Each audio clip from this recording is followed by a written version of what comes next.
नमस्कार साथियों, स्वागत है आप सभी का आपके अपने YouTube channel the English classes पर। मैं हूं आपके साथ विनय। तो आज हम लोग पढ़ेंगे यूज ऑफ माइट, यानी माइट मॉडल्स का यूज कहां पर होता है। ठीक, तो मॉडल्स की ही सीरीज चल रही थी, उसमें हमने पढ़ा दिया था मे का यूज, कैन का यूज, कुड का यूज, विल का और शैल शुड का।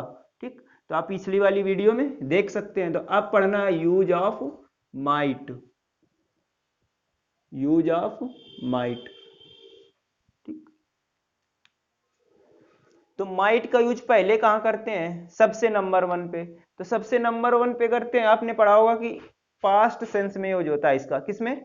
पास्ट सेंस में। जबकि ऐसा नहीं होता है, सिर्फ एक ही होता है जिसको बोलते हैं इनडायरेक्ट स्पीच।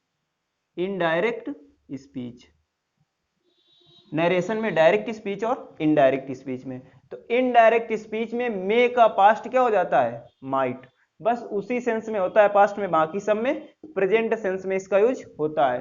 कोई भी मॉडल्स होगी। ठीक, तो इनडायरेक्ट स्पीच में माइट का यूज होता है किस सेंस में? पास्ट में। तो लिखिए rule number one, rule number one या यूज नंबर वन। अब इन मॉडल्स चाहे जो will, shall, could, may, might, ought to, इनकी कोई हिंदी नहीं होती है अपनी। ठीक, माइट इसकी कोई हिंदी नहीं, कैन इसकी भी कोई हिंदी नहीं। तो लिखिए माइट इज यूज्ड, ये एम लिखा हुआ है, MIGHT। माइट इज यूज्ड यानी माइट का प्रयोग किया जाता है इन इनडायरेक्ट स्पीच। माइट का प्रयोग इनडायरेक्ट स्पीच में किया जाता है मे के पास्ट सेंस में। तो लिखिए कैसे होता है भाई। तो जैसे बोला जाए कि ही सेड, उसने कहा, that, he said that he might go there, he might go there. He said that he might go there. अगर ये डायरेक्ट में होता तो क्या लिखा होता? He said comma inverted comma he may go there, या हियर लिखा रहता मी, ही मे गो हियर या देयर। तो मे का माइट हो जाता पास इनडायरेक्ट में। तो he said that he might go there. दूसरा लिखते हैं, इसका यूज कहां होता है? Use number two. तो यूज नंबर टू कहता है पॉसिबिलिटी के सेंस में, संभावना में। तो संभावना में कैन का भी यूज होता था, है ना। जैसे बोला जाए कि आज बारिश हो सकती है, तो इट कैन रेन टुडे बोला था हमने। मे का यूज भी होता है पॉसिबिलिटी में, इट मे रेन टुडे ये भी बोला था। लेकिन दोनों में अंतर है। अब बोला जाएगा कि इट माइट रेन टुडे, इसमें भी अंतर है। लेकिन दो तीनों की हिंदी सेम रहेगी, बस थोड़ा सा डिफरेंट होगा भाव में उसके। ठीक, तो कैसा भाव? तो लिखिए माइट इज यूज्ड, पहले लिख लीजिए फिर बताते हैं इसको। Might is used with the sense of less possibility. किस कैसी पॉसिबिलिटी? लेस का मतलब सबसे कम, लेस पॉसिबिलिटी। तो might is used with the sense of less possibility, सबसे कम संभावना में। तो जैसे कोई चीज होती है, वो अपने आप में कितने परसेंट? 100%। अगर उस 100% में से 90% अगर वो काम होने के चांस हैं, ठीक, 90% वो काम होने के चांस हैं। जैसे बोला जाए कि मैं आज दिल्ली जा सकता हूं, तो 90% चांस है। अगर ट्रेन छूट गई तभी मैं नहीं जा पाऊंगा, नहीं बाकी मैं तैयार हूं, एकदम चला ही जाऊंगा। तो उस 90% केस में अगर 90% संभावना है तो कैन का यूज करना। किसका? कैन का यूज करना।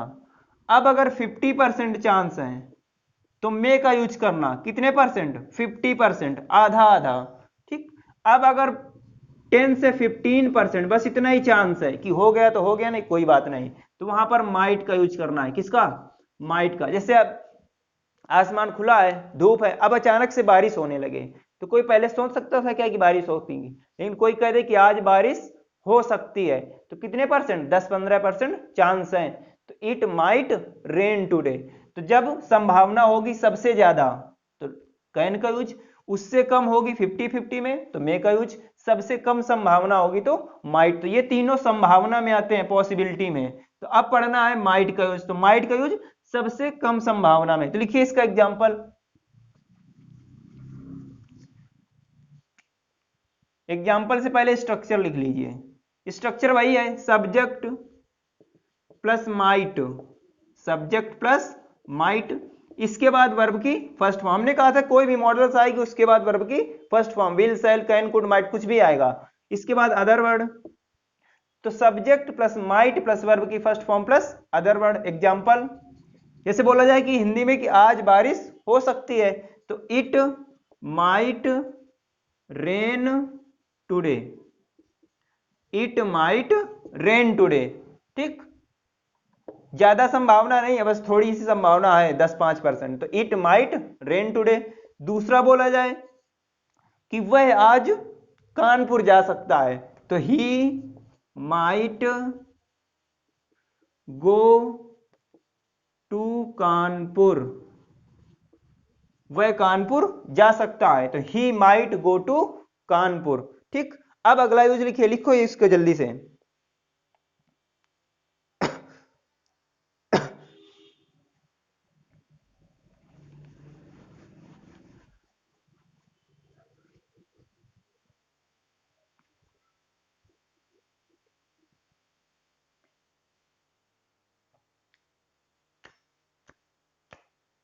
अब ये तो हो गई वर्ब की संभावना कि बारिश हो सकती है, जा सकता है। अब जैसे आप बोलें आप हॉस्पिटल गए, ठीक, तो उसमें आपको लगा कि 2-3 लोग खड़े हैं, तो आपको पता करना कि कौन इसमें डॉक्टर है, कौन क्या है। ठीक, अब कोई पेशेंट के घर वाले हो सकते हैं, है ना, तो इसमें पता करना है। तो जब संभावना उसमें बतानी हो नाउन में कि वो डॉक्टर हो सकता है, वो टीचर हो सकता है, ठीक, तो इस सेंस में भी माइट का यूज करते हैं। तो उसके लिए स्ट्रक्चर लिखिए, पहले संभावना का आई है तो स्ट्रक्चर नंबर 2 लिख लीजिए इसी का। उसमें क्या करना है कि सब्जेक्ट प्लस माइट, अब कोई भी मॉडल्स होगी तो नाउन तो आ नहीं सकता, इसके बाद वर्ब की फर्स्ट फॉर्म आनी ही है, तो इसके लिए लिखना पड़ेगा बी। क्या लिख लेंगे, बी। अब लिख लेंगे नाउन या अदर वर्ड, इसकी हिंदी क्या निकलेगी, शायद। क्या निकलेगी, शायद। कैसे शायद, तो जैसे बोला जाए शायद वह डॉक्टर हो सकता है, तो होना की इंग्लिश बी हो गई और वर्ब की फर्स्ट फॉर्म भी हो गई। तो माइट के लिए वर्ब की फर्स्ट फॉर्म और हिंदी इसकी क्या निकलेगी, होना। तो subject plus might plus be plus noun या अदर वर्ड। तो लिखेंगे एग्जाम्पल, जैसे बोला जाए कि वह डॉक्टर हो सकता है, तो he might be A doctor, है ना। जैसे 3-4 जा रही हैं रोड में, आप पीछे से गए, थोड़ा पहचानना है कि ये मेरी वाली हो सकती है ना, तो मेरी वाली हो सकती है, ठीक, तो उसमें भी माइट लिखना पड़ेगा कि सी माइट बी माइन, ठीक, सी माइट बी माइन। लिखिए अगला।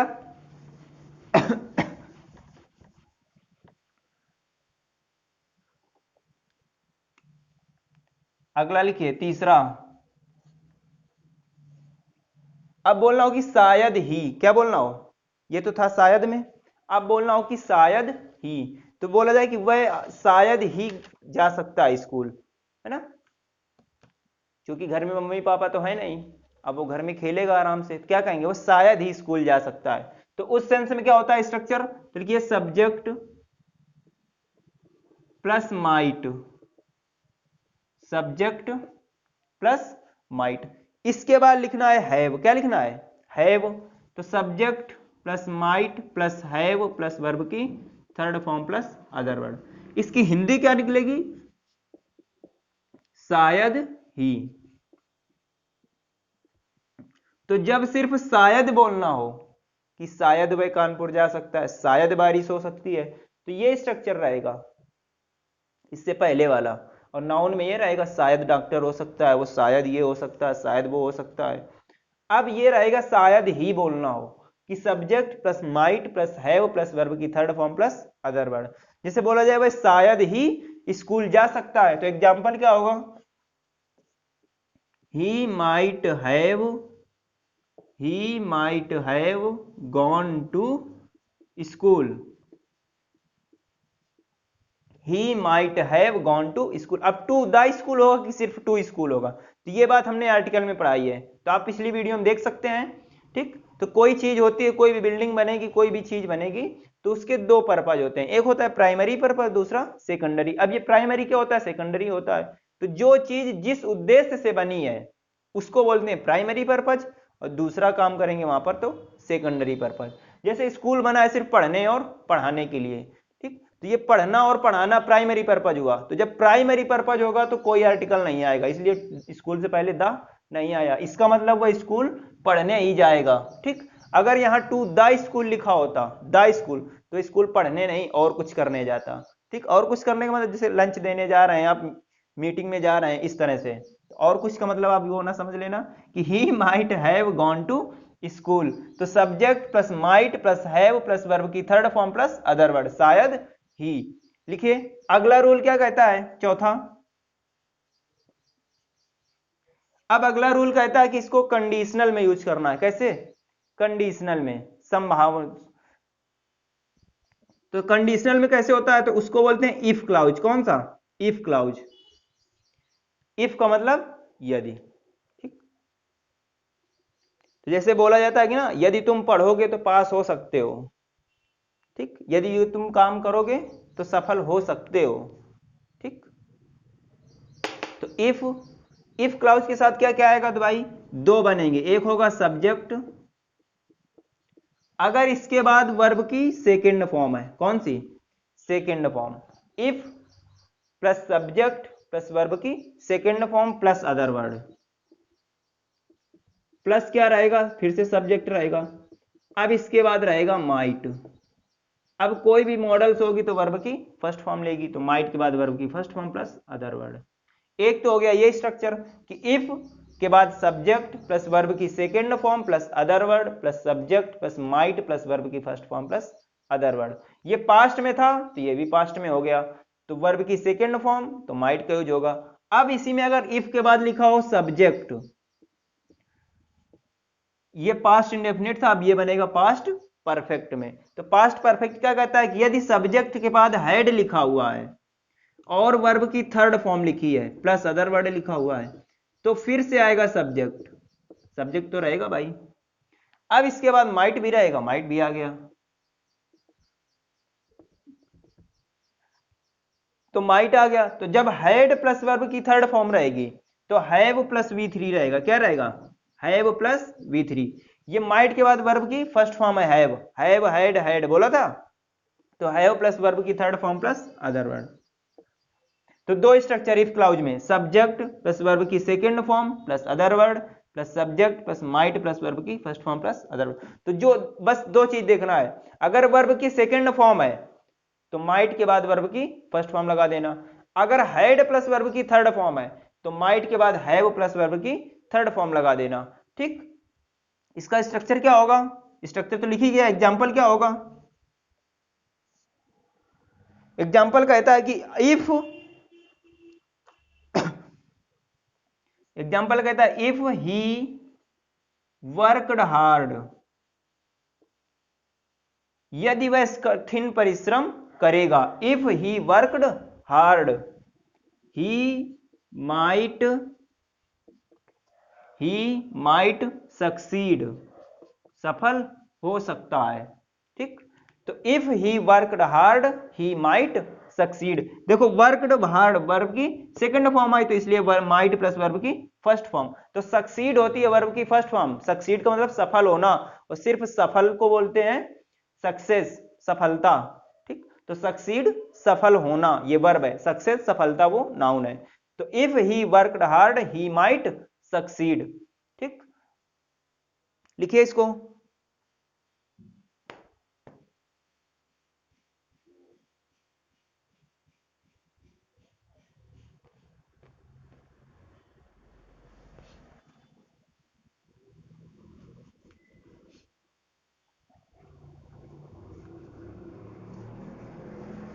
अब जैसे बोलना हो आपको कि काश मैंने ताजमहल देखा होता, काश मैं दिल्ली घूमा होता। ठीक, तो काश शब्द जब बोलना हो, काश, ठीक, तो उस सेंस में भी माइट का यूज करना है। तो उसके लिए क्या लिखना है भाई, तो उसके लिए 5 नंबर लिख लो या इसी के नीचे लिख लो। तो उसके लिए क्या करना है कि सबसे पहले लिखना है I wish, I wish. I wish का मतलब मैं चाहता हूं या मैं कामना करता हूं, इसका मतलब काश। तो आई विश जहां लिखा रहेगा इसकी हिंदी क्या होती है, काश, ऐसे समझ लेना। तो आई विश, इसके बाद लिखना है सब्जेक्ट।